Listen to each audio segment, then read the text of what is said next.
Richard, let's start us off. So much happened in that game. How do you sum it up and sum up all your emotions? No, if you have half an hour. But the main emotion, I think, should be how impressive and powerful the tribute for Diogo was. So the banner that the cops showed, the way "You Never Walk Alone" was sung, the way they sung, I think sung is is the word for Diogo before the game, in the first minute, after 20 minutes, in the end of the game. It was all so impressive and so powerful. And that's, I think, what my main emotion is after the game. And then there was even a game that ended in 4-2, where a lot of things happened. I mean, how do you sort of feel? It was dramatic end with Federico Chiesa, his best man for Liverpool. Yeah. After the fans sung for him so many times during the game already and last season as well. I think it's very nice for him to give them something in return, and that's definitely what he did today. Unbelievable atmosphere in the final minutes. I thought that, of course, winning the league here will always be more special than winning a home game against Bournemouth, but the last 6 or 7 minutes, wow, wow, how impressive that was. So, great game, 3 teams involved in a great game. You ask me why 3. Now, of course, Bournemouth and us, playing full gas for 96 minutes or even longer, 99 I think. And the referee that just kept the game going, didn't blow his whistle every single time for every small thing. So it was, I think, a great game to watch. In the end, we won it, so that helps for my emotions. But I think this is what you would like to see. I've said many times last season about our Paris Saint-Germain game, and you can't compare the last 32 game again with a first game of football in the Premier League. But it was, in terms of importance, but it was similar. Both teams, all in, high intensity. Never give up, both teams. Then you get a game like this. We have a good referee, by the way. Please. There's been a lot of talk about Federico's future. Do you think it is at Liverpool? As long as he's here, he's definitely at Liverpool, and I have no reason to believe something is going to change. He's had a hard time last season getting his match fitness ready. Unfortunately for him, he missed out on our Asian tour as well.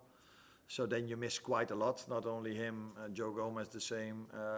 We've lost Conor Bradley in the end. So all my substitutions were also related with players that probably couldn't go for 90 minutes. And Federico, when we needed him, I brought him in. 2-2, you need a number 9. We brought him in and he delivered. And that's always positive for your future at the club. Why do you think it is that the fans have taken to Federico to such an extent? Is it given the role he's played over last year? It's unusual to have a song Yeah. so much. Yeah, that's difficult for me to tell you because although I'm also a fan of this club, I'm never standing at the cup, so and I don't come up with these songs. But the only thing I can come up with maybe is that Federico had a great history. He was a big player deciding to go from Italy to England. You don't see that much players from Italy going to England. So yeah, I don't know. Maybe it's also a nice song to sing. But then I probably don't give him the credit he deserves. So yeah, I cannot give you the exact answer, but that might have something to do with it. He had a very important goal in England for his national team. Maybe our fans remember that. Chris. Obviously the incident with Semenyo, and you spoke to him at the end of the game. I was just wondering what you said and what you make of what has allegedly happened. No, I think it's under investigation at the police now. The club made a very clear statement about what we feel about this. And unfortunately, but we definitely have to talk about it. It's a good thing you talk about it. It's a good thing that I have to answer this. But after, actually, this day should be about Diogo and about how the tribute was. But we definitely need to address this because it's unacceptable in every football stadium, let alone at Anfield. So yeah, I spoke to him after the game that we will try to do everything to find that person, and I'm not 100% sure, but I think they already found him or not. I think so. I think so. So that's a good thing, and wherever we can help him, we will try to do so. And big credits to him if something happens like this, and you can perform so well in the second half. Then he's not only a great player, because that I can see how fast he is, but he also has he's very strong mentally. If something like that happened, to get such a second half performance, that sums up him as a person and him as a player. But again, unacceptable in football in general, let alone at Anfield. Can I just check how Mo is as well, because he seemed to get very emotional at the end. Yeah. Mo Salah. Yeah. Is he okay?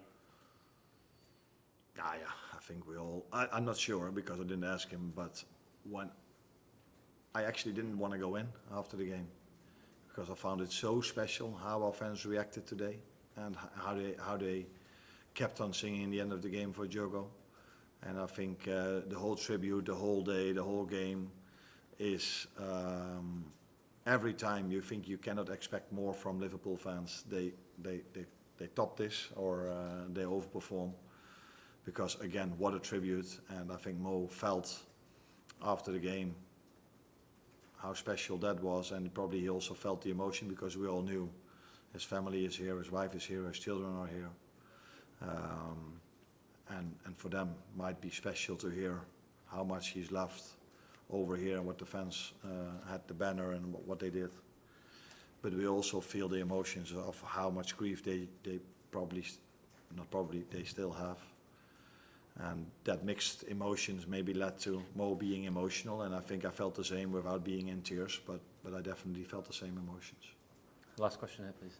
Just the 2 goals that Bournemouth scored, how do you think you can stop those counter-attacks? What did you see that went wrong in those moments? Not a lot. Normally you can complain about our players not sprinting back hard enough, but they did. The only thing we need to do better, but that's in an ideal world, is where do you lose a ball? So the first ball, I think there is something I can say about that. Losing a ball with a trick, if you're 2-0 up, is not necessary. Maybe if you're 1-0 down or you really need a goal, you want to force something, but in that moment, I think it's not the way to lose a ball like Dominic did. Second goal, we are a team that likes to attack. We are a team that wants to score goals. Rest defense was in order the moment we lost the ball. We were 2v1 against the number 9. But instead of what Mo usually does is getting a cross in or getting a shot in, he squared it just behind Mo and then give credit to the other team at how many bodies they sprinted towards our 18-yard box. So it's fine margins. The best way is not to lose a ball, and if you do lose it with a shot or it ends up in a corner kick or a goal kick, but not lose it at your own 18-yard line or where Dominic lost it. But I always judge how hard do they sprint back, and in both situations they sprint back really hard. They gave it all, but credits to Bournemouth that are a very, very fit team as well, like us, because we could manage to come back after the 2-2. Cheers, guys. Thank you.